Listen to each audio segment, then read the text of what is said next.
Bismillahirrahmanirrahim. Assalamualaikum warahmatullahi wabarakatuh. Halo semua, perkenalkan nama saya Amelia Nurbayanti SK Ramadhani.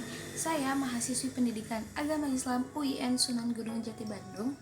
Video ini ditujukan untuk memenuhi tugas mata kuliah belajar dan pembelajaran PHI 2 dengan dosen pengampu Ibu Dr. Hajah Hilda Aini Syifa MAG. Saya perwakilan dari kelompok 9 akan memaparkan mengenai model pembelajaran. Pengertian model pembelajaran menurut para ahli. Menurut Trianto, model pembelajaran adalah suatu perencanaan atau suatu pola yang digunakan sebagai pedoman dalam melaksanakan pembelajaran di kelas atau pembelajaran dalam tutorial. Sedangkan menurut Saifuddin dan Dardiati, model pembelajaran adalah kerangka konseptual yang melukiskan prosedur sistematis dalam mengorganisasikan sistem belajar untuk mencapai tujuan belajar tertentu dan berfungsi sebagai pedoman bagi perancang pembelajaran dan para pengajar dalam merencanakan dan melaksanakan aktivitas pembelajaran. Menurut Sukmadinata dan Syaodi, model pembelajaran merupakan suatu rancangan atau desain yang menggambarkan proses rinci penciptaan situasi lingkungan yang memungkinkan terjadinya interaksi pembelajaran agar terjadi perubahan atau perkembangan diri peserta didik. Dan menurut Joyce dan Weil, berpendapat bahwa model pembelajaran adalah suatu rencana atau pola yang bahkan digunakan untuk membentuk kurikulum, merancang bahan-bahan pembelajaran, dan membimbing pembelajaran di kelas atau lingkungan belajar lain. Dapat disimpulkan bahwa model pembelajaran adalah kerangka konseptual yang melukiskan pola atau prosedur secara sistematis dalam mengorganisasikan pembelajaran yang berfungsi sebagai pedoman bagi para pengajar dalam merencanakan dan melaksanakan pembelajaran. Selanjutnya yaitu ada macam-macam model pembelajaran. Menurut Hamdayama, model pembelajaran dibagi sebagai berikut. Yang pertama yaitu model pembelajaran inquiry, di mana menggunakan rangkaian kegiatan pembelajaran yang menekankan proses berpikir secara kritis serta analitis kepada peserta didik agar mencari dan menemukan sendiri jawaban dari suatu masalah yang dipertanyakan secara mandiri melalui penyelidikan ilmiah. Yang kedua yaitu model pembelajaran kontekstual, merupakan model dengan konsep belajar yang membuat guru untuk mengaitkan antara materi yang diajarkan dengan situasi di dunia nyata. Selanjutnya yaitu ada model pembelajaran ekspositori. Ekspositori adalah pembelajaran yang menekankan pada proses penyampaian materi secara verbal dari seorang guru kepada kelompok peserta didik agar peserta didik dapat menguasai materi secara optimal. Selanjutnya yaitu ada model pembelajaran berbasis masalah, model pembelajaran kooperatif, model pembelajaran PAIKEM, model pembelajaran kuantum, model pembelajaran terpadu, model pembelajaran kelas rangkap, model pembelajaran tugas terstruktur, model pembelajaran portofolio, dan model pembelajaran tematik. Selanjutnya yaitu tentang model pembelajaran kooperatif. Model pembelajaran kooperatif adalah model pembelajaran yang mengutamakan eksistensi kelompok. Setiap siswa dalam kelompok memiliki tingkat kemampuan yang berbeda dan jika mungkin anggota kelompok berasal dari ras, budaya, suku yang berbeda dan memperhatikan kesetaraan gender. Model pembelajaran kooperatif mengutamakan kolaborasi dalam memecahkan masalah untuk menerapkan pengetahuan dan keterampilan untuk mencapai suatu tujuan pembelajaran. Selanjutnya yaitu ada tujuan pembelajaran kooperatif. Tujuan model pembelajaran kooperatif ialah hasil belajar akademik siswa meningkat dan siswa dapat menerima berbagai keragaman dari temannya serta pengembangan keterampilan sosial siswa tersebut. Di mana beberapa ahli berpendapat bahwa model ini lebih unggul dalam membantu siswa memahami konsep yang sulit. Adapun prinsip dasar dalam pembelajaran kooperatif menurut Nur yaitu setiap anggota kelompok atau siswa harus bertanggung jawab atas semua yang dilakukan dalam kelompoknya, harus tahu bahwa semua anggota kelompok memiliki tujuan yang sama, harus berbagi tugas dan tanggung jawab yang sama di antara anggota kelompok. Tiap anggota kelompok akan diminta bertanggung jawab secara individual atas materi yang ditangani dalam kelompok kooperatif. Selanjutnya yaitu ada ciri-ciri dari pembelajaran kooperatif.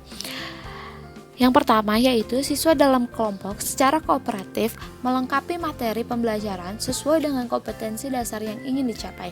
Yang kedua yaitu kelompok dibentuk dari siswa yang mempunyai kemampuan berbeda, baik tingkat kemampuan tinggi, sedang, dan rendah.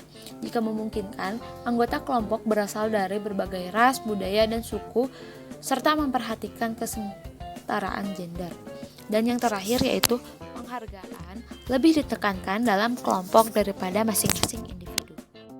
Terdapat beberapa variasi model yang dapat diterapkan dalam pembelajaran kooperatif. Itu yang pertama ada tim game turnamen, di mana siswa dibentuk dalam kelompok-kelompok untuk saling membantu dalam memahami materi dan mengerjakan tugas sebagai sebuah kelompok dan dipadu dengan kompetensi antara anggota dalam bentuk permainan.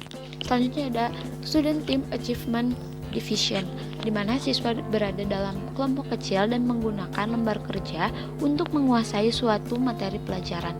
Mereka saling membantu satu sama lain.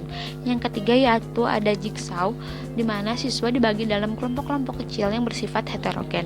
Yang keempat yaitu ada group investigation, di mana siswa bekerja dalam kelompok kecil untuk menanggapi berbagai macam proyek kelas. Selanjutnya yaitu ada group resume.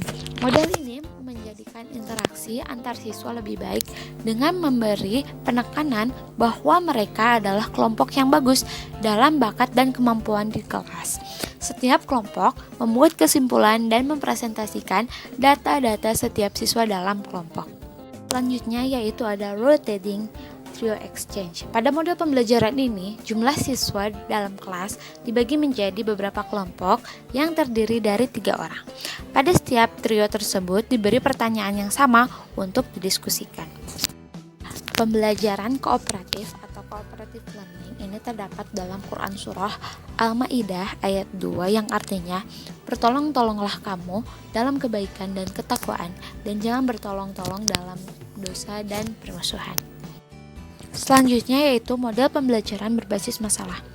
Model pembelajaran berbasis masalah adalah model pengajaran yang bercirikan adanya permasalahan nyata sebagai konteks untuk para peserta didik belajar berpikir kritis dan keterampilan memecahkan masalah serta memperoleh pengetahuan. Selanjutnya yaitu ada prinsip pembelajaran berbasis masalah. Pertama yaitu konsep dasar atau basic concept. Pada pembelajaran ini, guru dapat memberikan konsep dasar, petunjuk, atau referensi yang diperlukan dalam pembelajaran. Kedua, yaitu pendefinisian masalah. Dalam fase ini, guru menyampaikan permasalahan dan dalam kelompoknya, siswa melakukan berbagai kegiatan. Pertama, yaitu brainstorming. Setiap anggota mengungkapkan pendapat, ide, dan tanggapan terhadap masalah secara bebas, sehingga memungkinkan muncul berbagai macam alternatif pendapat. Kedua, melakukan seleksi untuk memilih pendapat yang lebih fokus atau terarah pada penyelesaian masalah. Ketiga, melakukan pembagian tugas dalam kelompok untuk mencari referensi dalam memecahkan masalah. Selanjutnya, prinsip yang ketiga yaitu pembelajaran mandiri atau self-learning. Masing-masing siswa mencari berbagai sumber yang dapat memperjelas masalah, misalnya dari buku atau artikel, internet, atau narasumber yang relevan untuk memecahkan masalah.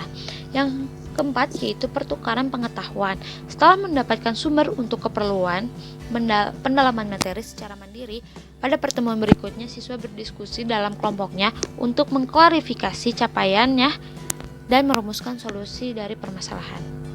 Selanjutnya yaitu ada peran guru dalam pembelajaran berbasis masalah. Yang pertama yaitu bertanya tentang pemikiran, yang selanjutnya memonitor pembelajaran, terus menantang siswa untuk berpikir, menjaga agar siswa tetap terlibat, mengatur dinamika kelompok, serta menjaga berlangsungnya proses.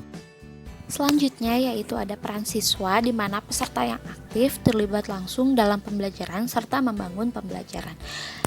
Dan adapun peran masalah yaitu menarik untuk dipecahkan serta menyediakan kebutuhan yang ada hubungannya dengan pelajaran yang dipelajari. Sekian yang dapat saya sampaikan. Mohon maaf bila ada kekurangan dan kesalahan. Semoga video ini bermanfaat bagi kita semua. Wassalamualaikum warahmatullahi wabarakatuh.